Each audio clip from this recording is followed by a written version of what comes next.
Lahat halos ng ating opisyal, hinihiling sa Reyna mapugutan ka ng ulo, Yusin.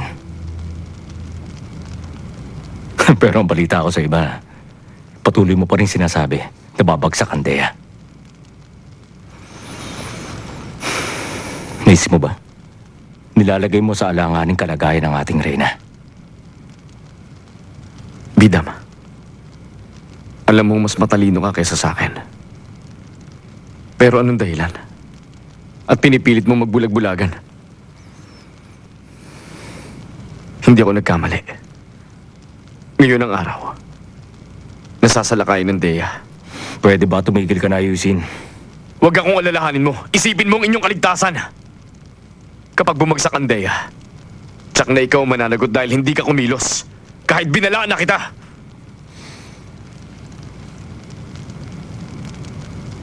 Sa tingin mo ba, magpapadala pa ako sa ganyang uri ng panlilinlang? Bidam, isipin mong gagawin ng iyong ina. Huwag mo na idamay dito aking ina! Kung kahit kalahati ng husay niya naman mo, tumingin ka sa akin, Bidam! Mukha ba akong takot mamatay? Sa tingin mo, sinasadya kita lilangin? Hindi ko alam kung bakit walang espinya nagngangalang Kom dun sa Dea. Yun ang hindi ko matiyak.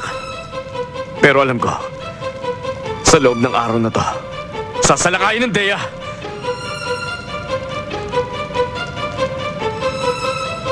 Buksan mong isip mo, Bidam.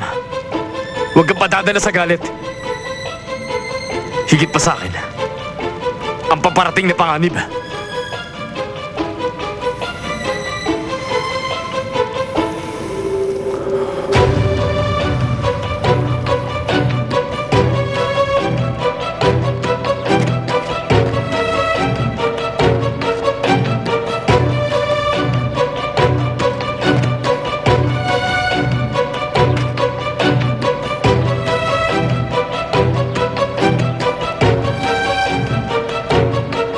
Walang dahilan si Yusin para magsinungaling.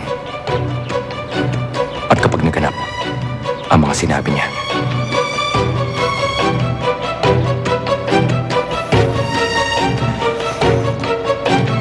Unang direktor!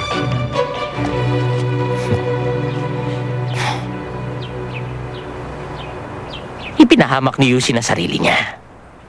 Dahil naiipit na siya, kung ano-anong kwento na lang ang sinasabi niya para makalusot. Mabuti na lang umayon ng mga nangyari sa inyong mga balak. Kaya yung usapin tungkol sa digmaan at kay Yus. Paano kung salakayin talaga ang Dea? Ha? Hindi imposible. Dali mo sa akin ang talaan ng mga kawal sa Dea. Pati na ang mga ulat na nakalap natin doon. Ha? Sige. Gagawin ko kagad yan.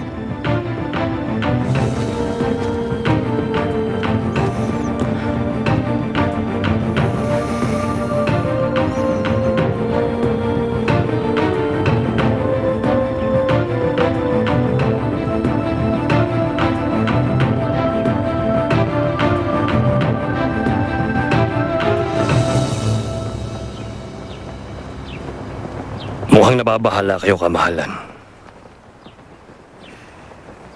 Marami ka na rin pinagdaan ng digmaan, General. Anong palagay mo sa mga nagiging takbo ng pangyayari? Nararamdaman mo ba na maaaring tumuloy ang sila sa isang digmaan? Tingin ko kahit nagsinungaling si Yusin sa inyo, malaki pa rin ang tiwala niyo sa kanya. Sa bagay, malalim ang ugnayan niyo. Kahit saan, kahit kailan, tapat kayo sa isa't isa.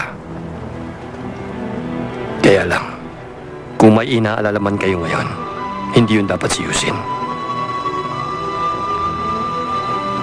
Hindi ba't sinabi niyo sa akin na huwag kong hihikayatin si Bidam sa iniisip mong landas? Subalit ikaw, kamahalan, ang totoong naghihikayat sa kanya.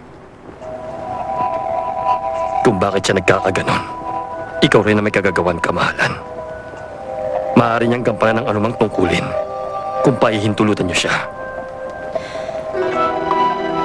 Ang kailangan niya, masigurong lagay niya sa inyo. Alam mong paglilingkuran ka niya hanggang kamatayan kung pipiliin mo lang siya, kamahalan.